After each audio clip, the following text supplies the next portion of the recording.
بہت لمبا ویڈیو ہے, کئی گھنٹے یہ شو چلا صاحب کہ بندوق سے, مشین گنوں سے گولیاں چھوڑی گئی. ذرا پوچھئے جو بندوق رکھتے ہیں, اگر کوئی یہاں ہو لیسن ہولڈر, اس سے پوچھنا کہ گولی کتنے روپے کی آتی ہے, مشین گن کتنے کی آتی ہے.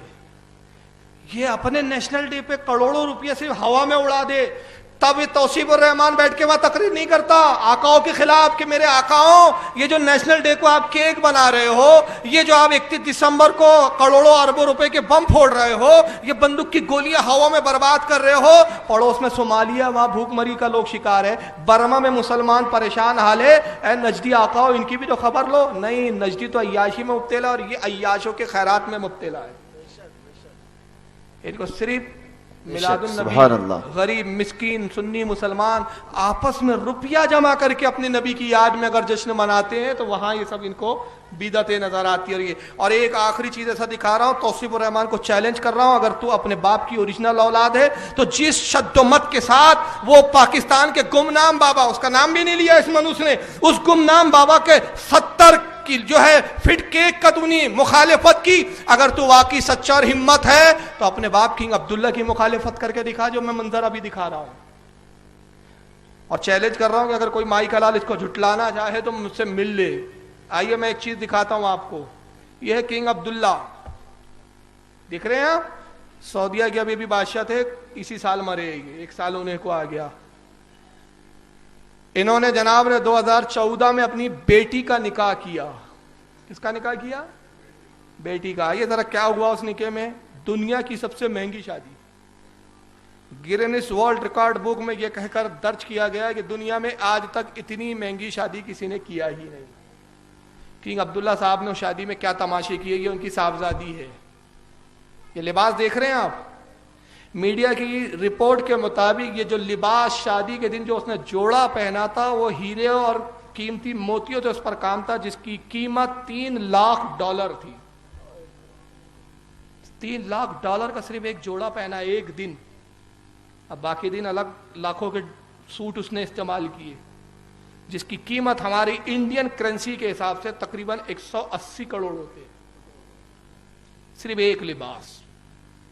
جب 2014 میں یہ نکاح ہو رہا تھا, توصیف الرحمان کو اس وقت غریب مسکین یاد نہیں آیا. انہوں نے نہیں کہا عبداللہ بابا جی اپنی بیٹی کو $3 لاکھ کا سوٹ پہنا رہے ہو, صومالیہ کے غریب یاد نہیں آ رہے ہیں, تم کو پاکستان کے غربا یاد نہیں آ رہے, وہاں پیسہ بھیج دو, ان کی مدد ہو جائیں گی. تب نہیں بولے. کیوں بولیں گے؟ آقا جوتے مار کے سعودیہ سے بھی نکال لیں گا, زکات خیرات بھی بند ہو جائیں گی. آگے تماشا دیکھیے, ایک سونے کا باتھ روم بنا کر دیا کنگ عبداللہ نے اپنی بیٹی کو نکاح. اس میں کائے کا سونا ہگری تھی کیا وہ؟ اتنی عیاشی کسی نے کیا ہے آج تک؟ یہ دیکھیے, اور اس کا نام رکھا گیا, میڈیا نے اس کا نام دیا, اس میں نام ہی اس پہ کدا ہوا ہے, گولڈن ٹوائلٹ. میں نہیں کہہ رہا, انہوں نے نام دیا ہے بھائی, گولڈن ٹوائلٹ, جس کے اندر یہاں تک کہ وہ ہگنے کی بھی جو سیٹ بنی ہوئی تھی نا, کیا بولتے ہیں اس کو بھائی آپ کو انگلش میں, ویسٹرن وہ ہوتا ہے, ارے جو ہے بھائی ریئلٹی, وہ بھی ہگتی ہے, خاکی ہگتی ہے, بدبوداری ہگتی ہے, چاہے سونے پہ ہگے یا چاندی پہ ہگے, بدبو تو بدبو ہی آئیں گی. لیکن دیکھو عیاشی کا عالم دیکھو, تب یہ ملاؤں کی زبانیں چپ رہتی ہے, تب یہ زبانیں نہیں کھلتی, لیکن جیسی آقا کے نام پر تم تھوڑا سا بھی خرچ کرو تو یہ اسراف, فضول خرچی, غریب مسکین, بیوائیں, یتیم سب یاد آنے لگتے ہیں. گولڈن باتھ روم بنایا, سونے کے لوٹے, سونے کے نل, سونے کی ہگنے کی سیٹ, $200 کروڑ اس پہ خرچ ہوئے. کتنے؟ $200 کروڑ. $60 چل رہا ہے ابھی, 60 سے ملٹی پلائی کر دینا, آپ جا کے دیکھ لینا کتنے ڈالر آتے ہیں, کتنے روپے آتے ہیں انڈین کرنسی کے حساب سے. $200 کروڑ کا باتھ روم سونے کا بنا. تو صاحبزادی کیا گلاب ہگری تھی کیا؟ کائی کے لیے, جب تم کو یتیم یاد نہیں آ رہے. اور اپنے داماد کو اس نے کم سے کم 20-25 کاریں دی, اور وہ کاریں بھی اتنی مہنگی مہنگی, اس پر سونے کی نقاشی ہے. دیکھیں گولڈن باتھ روم جس کا مین گیٹ ہے, جو پورا میڈیا نے اس کو شائع کیا. اصل میں نیوز اس لیے نہیں دکھا رہا, نیوز کا ہے, میں نے اس کی آواز ختم کر دی, لیڈیز کی آواز ہے اس کے بیک گراؤنڈ میں جو کامنٹری کر رہی ہے نا, وہ لیڈیز, اس لیے میں نے بند کر دیا اس کا ساؤنڈ. یہ کاریں ہیں صاحب، ایسی 20-25 کاریں دی گئی جہیز میں، تحفے کے طور پر دیا اپنے داماد کو کنگ عبداللہ نے، اس پر ہیرے کے کام، کروڑوں روپے، اربوں روپے، ڈالر کی کاریں تھی. اور ہنی مون کے لیے جب صاحبزادی گئی تو باقاعدہ ایک پرائیویٹ پلین اس نے تحفے میں پیش کیا، جہاز، جس کا انٹیریئر، اس کے اندر کا جو پوری سجاوٹ اندر کی دکھ رہی، یہ بھی سب سونے کے کام کی ہے. دنیا کی سب سے مہنگی شادی، مگر کسی وہابی کے منہ سے ایک بار بھی نہیں نکلا. میں چیلنج کرتا ہوں مولوی توصیف الرحمان، اگر مرد کا بچہ ہے تو جیسے تو وہ بابا جی کے 70 فٹ کیک کی مخالفت کر رہا ہے نا، اپنے بابا جی کی بھی تو مخالفت کر کے دکھا. لیکن اپنے بابا جی کی نہیں کریں گے. پاپی پیٹ کا سوال ہے، نج تیرے ریال کی خیرات ہے، سارا تو تیری خیرات پہ چل رہا ہے. اور اس معاملے میں پھر دیوبندی بھی کچھ کم نہیں ہے صاحب. اب سنیے دیوبندیوں نے کیا کیا. یہ ہتھوڑا کا مدرسہ ہے، کہاں کا مدرسہ ہے؟ ہتھوڑا یو پی میں ایک علاقہ ہے، یہ باندہ کے قریب. میلاد کے جلوس سے الرجی ہے، اور وہ آپ کے اندور کا بھی جاہل چیخ رہا ہے صحابہ سے ثابت کر کے دکھاؤ، صحابہ سے دکھاؤ. اب میں تجھ سے پوچھ رہا ہوں، اپنے ہتھوڑا کے ملا سے پوچھ کر آنا کہ میلاد کا جلوس تو جائز نہیں ہے، دیوالی مدرسے میں منانا کب سے جائز ہو گیا؟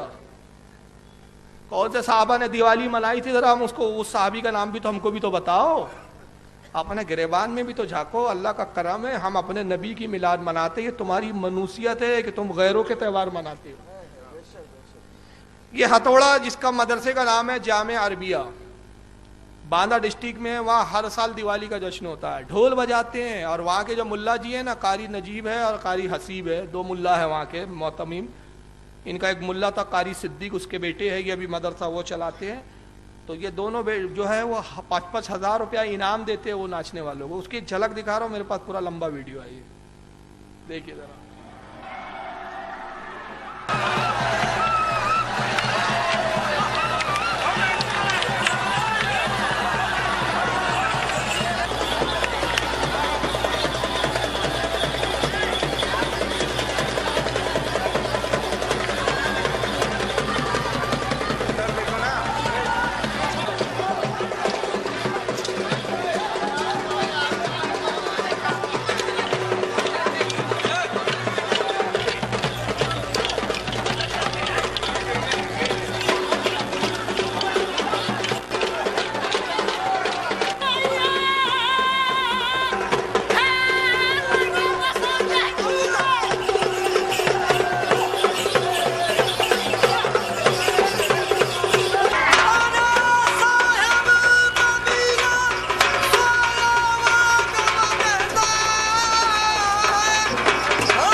موجہ بن بھائی، آپ کا جینا باندھا تحصیل کھیلنے کے لیے آپ کی سالیں آتے رہے. آج ہم آئے ہتھوڑا، مان لیا آج ہم ہر تو کرتے ہیں گیا، مان لیا ہم 5000 روپے پایا.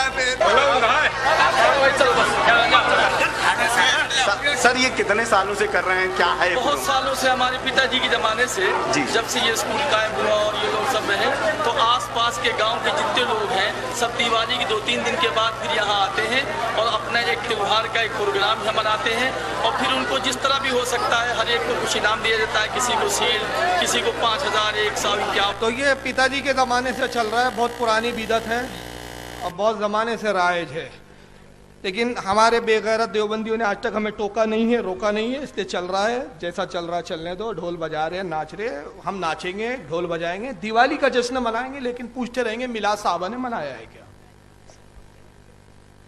لیکن بھلا تم ہم سے مت پوچھو کہ دیوالی صحابہ نے منائی ہے کیا. اب آئیے ایک تھوڑا سا علمی میں گفتگو کر رہا ہوں، حالانکہ ہو سکتا ہے تھوڑی سی بوجھل ہو، لیکن یہ اصل میں موضوع آج ہی آ گیا. ایک